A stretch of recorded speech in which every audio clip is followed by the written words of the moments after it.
Hi everybody, it's Abigail again, and I'm coming back on here because I wanted to share with y'all that I remember I just told y'all in my devotional video. If you want to go watch that if you haven't seen it, but if you want to, you don't have to.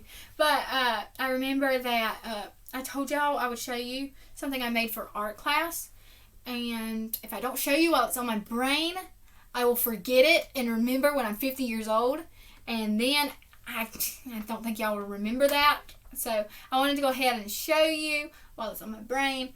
So basically, a little backstory behind this. I'm going to be short because I was a little long-winded in my devotional because I lied. I said I was going to be short, and I lied. I come from a long line of Baptist preachers, and they are long-winded. So, I got to be long-winded too. So I'm going to be quick, though, because it's like 86 degrees outside, and I'm in my work building, and there's no air. So I got to get to some air conditioning. But for my art class, this was basically like a midterm, I guess is what it's called. My art teacher, I loved art class. She wanted me to make something. You had to make something, and I was like, oh no, like no, don't make me make anything, because it will be like when you try to make something, you can see it on Pinterest 1,000 times, and then you make it, and it's like, what is that? So I was like, please don't make me make it, but I had to. So I was like, what can I do? I don't draw good. I like to draw, but I don't draw good. I like to paint. I paint rocks. That's my avocado, if you're wondering. I love avocados, and I love to paint rocks. So that's my avocado rock. If just kind of random. I love to paint, but I didn't want to paint and have like all my classmates looking at it and be like, that girl needs to stop. So I was like, what can I do? What can I do? So I thought, okay, I like to embroider. I think that's what's called, embroider or cross stitch.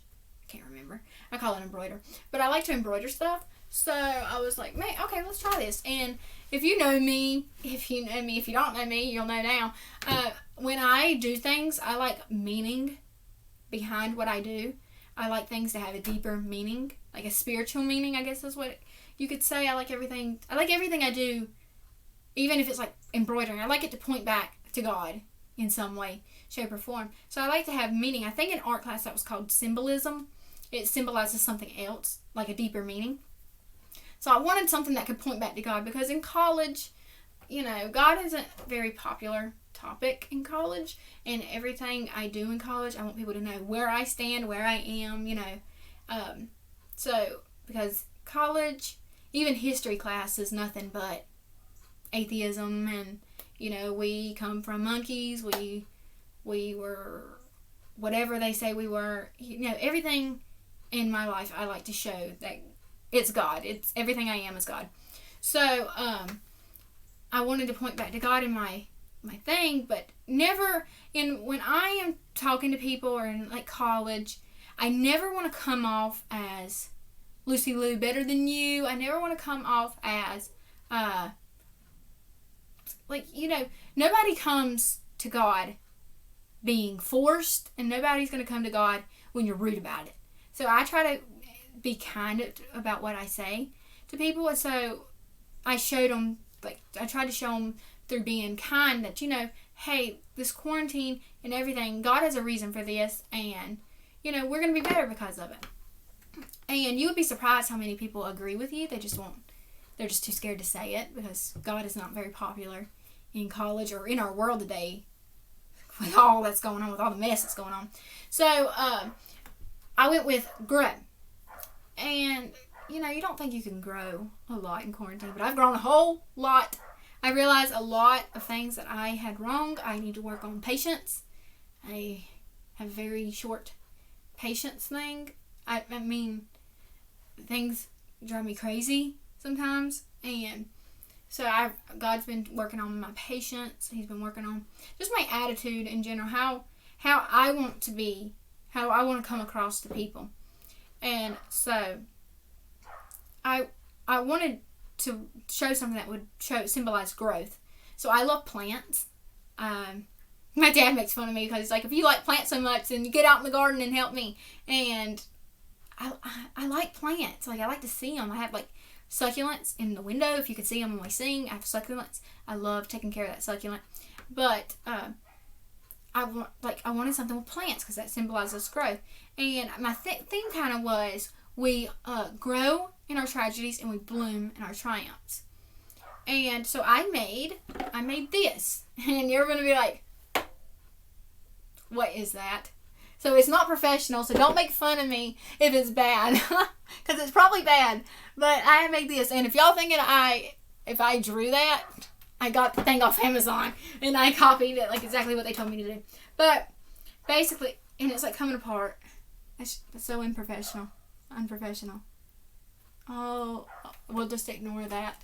But every one of these plants has a meaning behind why I made them, even though it's the way the thing said, they had a meaning behind it. So we have this plant right here.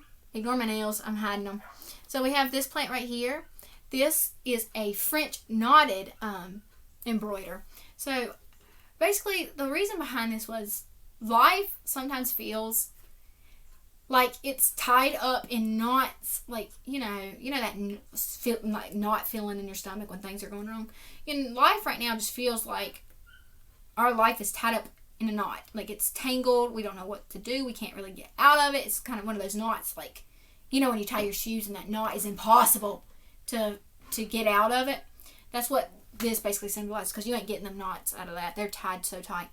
And then, but I wanted to symbolize, you see, if you can see, there's red roses there. And, amongst all of life's knots and tangles, there's still beauty in everything. There's still beauty in everything. You can look at just the grass outside, the breeze. It's like fall. It's getting my time of the year. I love it. But there's beauty in every day. So I wanted to show that. And you can't see it on the camera, but if you'll see it right there, that is yellow roses, and yellow roses symbolizes family or friends. And I did 5 roses for Mom, Dad, Caitlin, and me, and Lydia, because they're my best friends. I love them so much. So they make life beautiful for me. And so I put them in my project. And then this one, the middle one, I decided to go with light and dark ombre. That was Caitlin's idea. Caitlin loves ombre. But I decided to go with ombre and light and dark, contrast of light and dark. I think that's value. I think that's what it's called in art. Don't quote me on that. But, life has good times. Life has bad times. And, even amongst all the bad times, even amongst all the good times, together, they create something beautiful. Good times, perfect. Bad times, we learn. And amongst all of it, there's going to be something good come out of this. So there's always going to be something good if we'll let it. And so amongst all the bad and the good, there's something beautiful going to come out of that. So that's why I did the ombre kind of theme. That was Caitlin. That was Caitlin's idea. Not taking credit, Caitlin, if you're going to watch this. But, okay, and then this is Lydia's idea. So we have this one right here. So yellow is my favorite color. I love yellow so much. So I wanted to include it in my project because all my classmates know I love yellow. So I decided to do a yellow ombre pot. And so basically what this was, it's the brightest color of all those. And what the symbolism for that was, never let life lose its color. Life can be hard sometimes. Life can be dull sometimes. But never let life lose its color. Because there's always something pretty about it. I mean, look at, that's a pretty plant. I think that's a pretty plant. But never let life lose its color. So that was kind of my whole, my symbolism or my idea behind that. And I just wanted to show y'all in case you were wondering. So I hope you enjoyed it. And I'm going inside and I'm going to get near a fan, get near an air conditioner. And I will see y'all Friday. Bye, y'all.